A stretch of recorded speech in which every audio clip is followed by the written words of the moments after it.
Assalamu alaikum dear students. Today I will discuss about the functional group. That what is functional group?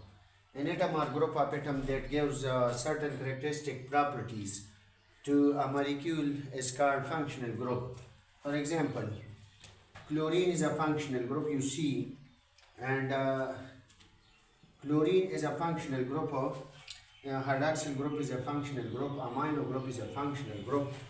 When you are going to remove one of the hydrogen from methane and you are going to substitute this one OH group here, so it will become as methanol or methyl alcohol.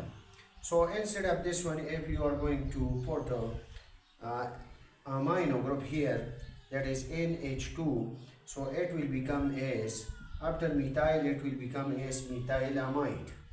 This is known as methanamide. This is known as methanamide. Methanamide.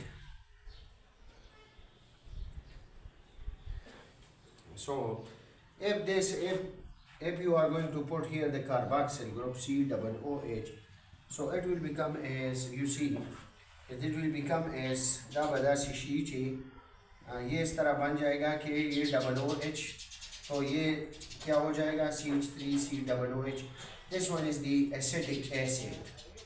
So it means that the functional group can change all the properties when one of the hydrogen is removed from alkyl and one of the functional group is going to be substituted there instead of hydrogen, after replacement of hydrogen with any one of the groups, so all the properties will be changed. So that's all about the functional group. Thank you.